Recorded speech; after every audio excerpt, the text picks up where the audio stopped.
Hello, welcome to Biology for You. In this video, we are going to discuss electroporation. In this series of videos, we have been discussing different processes in genetic engineering. As part of different transformation techniques, here we are going to discuss this electroporation technique. And in this video, we are going to have the basic idea over electroporation and what exactly it is and how it works, followed by what are the advantages and disadvantages with this method. So coming to the first point, what exactly is the transformation electroporation is? That means it is basically a transformation technique, and it is the physical method of the transformation. So it is the physical method of the transformation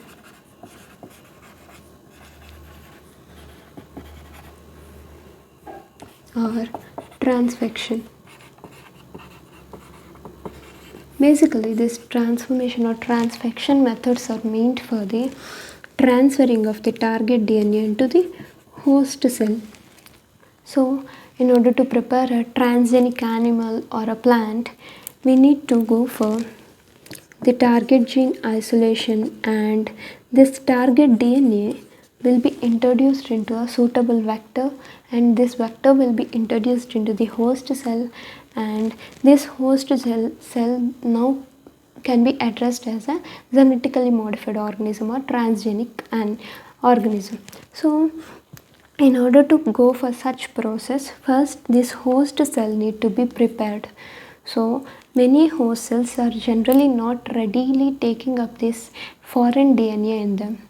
So we need to make these host cells more suitable for the taking up of this recombinant DNA. So in order to make this host cell suitable for the introduction of DNA into them, we need to go for transformation or transfection techniques.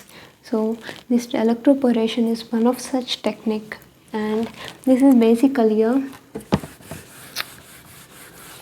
carried with the application of the electrical field. As name indicates, electroporation, we need to apply electrical field to the cells, and it creates the pores on the cell membranes,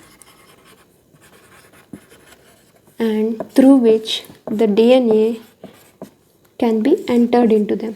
So this is the basic idea of the electroporation or electrolybalization. So basically, electrical field will be applied and pores will be created. These pores are the channels for the entry of this foreign DNA into the cells that are going to be transformed. And coming to the stepwise process of the electroporation, generally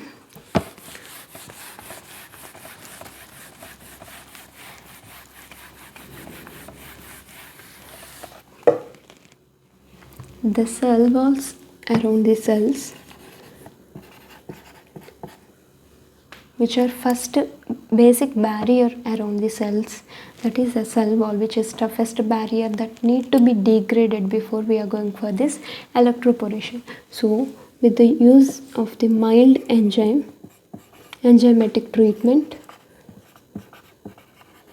the cell walls are degraded and protoplasts are prepared. So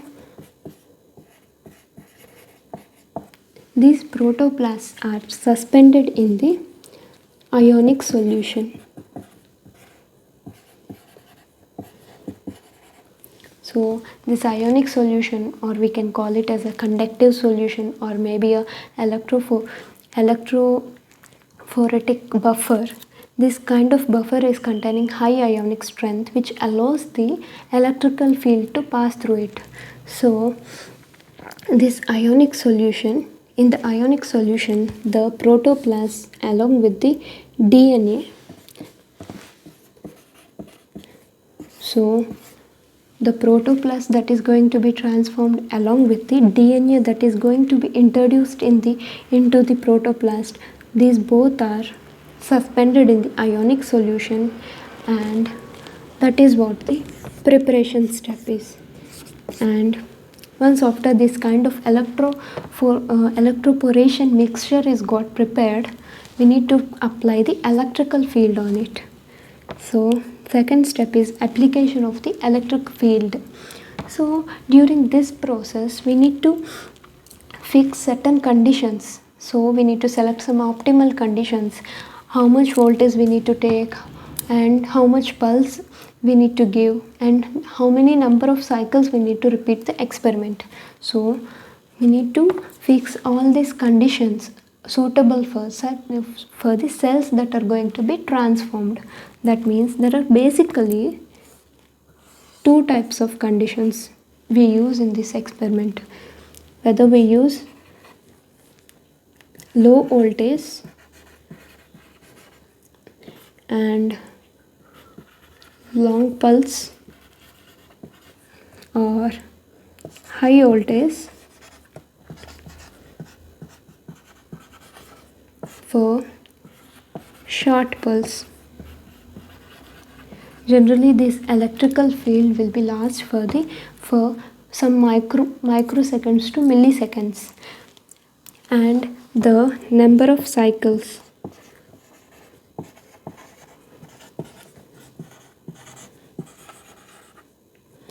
so these are the three factors that are going to be fixed or optimized according to the need of the experiment. That means these three factors will be determined by the type of cells we are using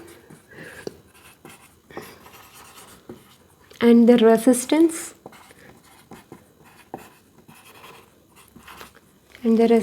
to the electrical field, and followed by the source of the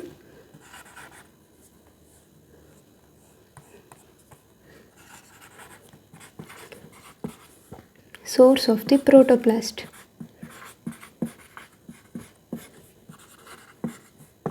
So these are the three factors majorly impact the conditions of this electrical field.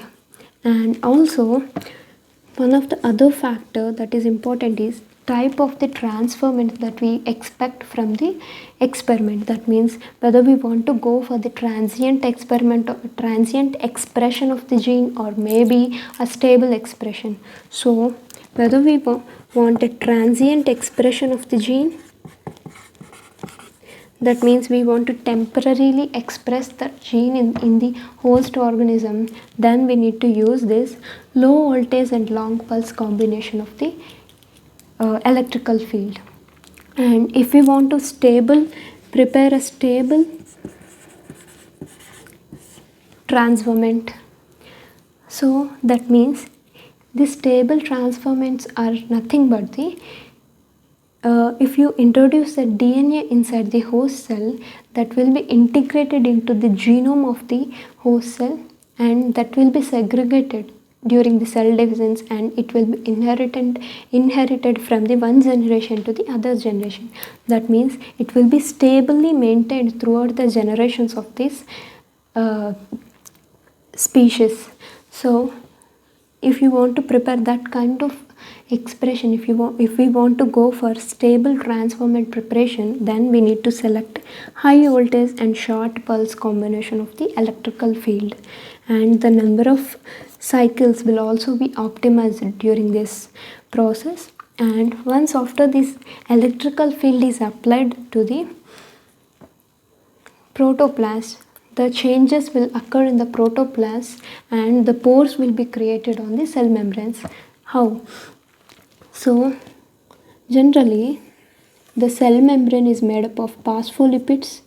This is a kind bilayered structure. So let us consider it as a phospholipid heads followed by fatty acid tails. And due to the application of the electrical field across the membrane, the phospholipids will be rearranged, and due to the rearrangement of the phospholipids, there forms a small gaps between them. So these gaps are the pores which acts as a channels to enter the DNA into the cell or the cytoplasm. So that is how the DNA will enter. But basically, as we know, DNA is a charged molecule. That means it is not readily cross the membrane. So charged particles show resistance towards the entry into the membrane. So basically, during the experiment, during the application of the electrical field, the membrane potential across the membrane will also be changed. So it start allowing the charged particles such as the DNA. So that is how the DNA will enter into the cytoplasm of the cell that is going to be transformed in the case of electroporation. So once after this transformation is carried, then we need to go for the selection of the transformants, and the third step is selection of the transformants, and followed by the conditions set back to growing conditions. That means the electrical field will be removed and the growing media will be provided. So the protoplast are allowed to regrow and the plants will be regenerated.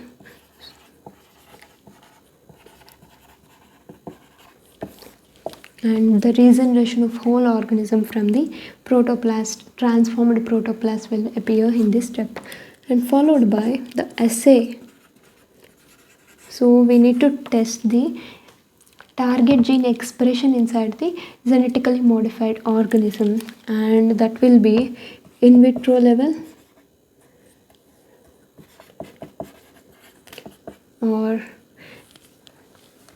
and followed by greenhouse level and field level. 3 level tests will be carried and the GMO will be developed from the electroporation method. So that is what the whole idea of the electroporation. So coming to the advantages and disadvantages of this method, basically this electroporation method is randomly used to the many species, and it is widely used method because it will be suitable method for the many species of the plants such as rice, wheat, maize, tobacco, etc. Many kinds of plants will be transformed using this electroporation method, and this is an alternative method for the PEG method of the transformation. Basically, this PEG method is also suitable for the many kinds of the species, but few plant species or maybe few species which are not suitable for with the PEG method, that will be transformed by this electroporation. So it is an alternative method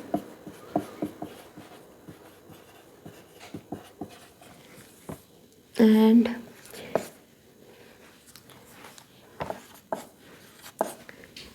using this method, one of the advantages of this method is we can use intact plants.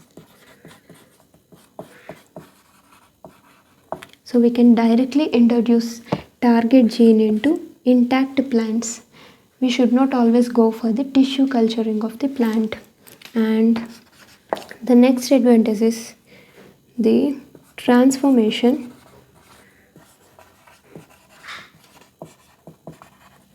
frequency. Generally, in a short span of time, the number of cells that are going to be transformed or the transformation frequency of the electroporation is higher than the many other kind of transformation techniques. So this transformation frequency can also be improved by using PEG in the media and followed by the heat shock treatment. So this heat shock treatment will be given to the protoplast prior to this electroporation that improves the transformation frequency of, and these are the advantages of the electroporation method. Coming to the disadvantages,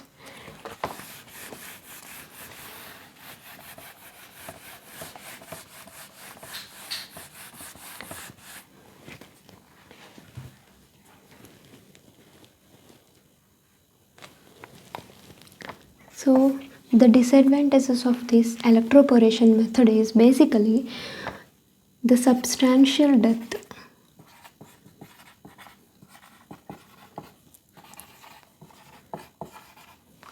The substantial death of some of the cells that are all transformed with this method. That means due to the electrical field application, some of the cells, tissue cultured cells, are eventually died.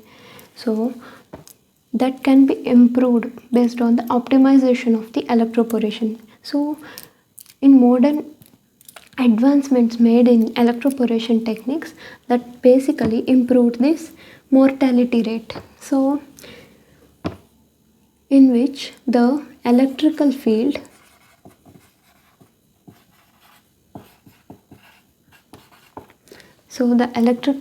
if it is evenly spread throughout the media, and the pH which should be maintained throughout the chamber properly. So these are the two factors. If both are evenly spread throughout the chamber electroporation experiment, so the substantial death or the mortality rate can be reduced. And the other disadvantages with the method is basically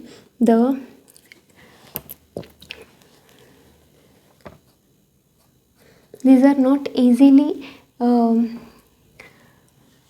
go back to the normal conditions. That means the cells which are in which these pores are created, these will not be easily or successfully go back to the normal conditions, that cannot be easily resealed.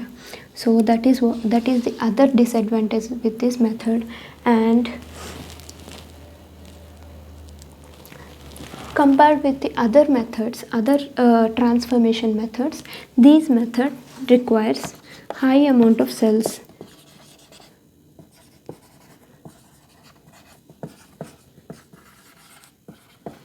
So we need a large quantity of the cell culture for the electroporation, because many cells may die, or maybe the mortality rate will be higher, so that only very few portion of the cells are successfully transformed and stably maintained. So these kind of disadvantages will occur in the electroporation mode of the transformation. So these are the disadvantages with the electroporation method.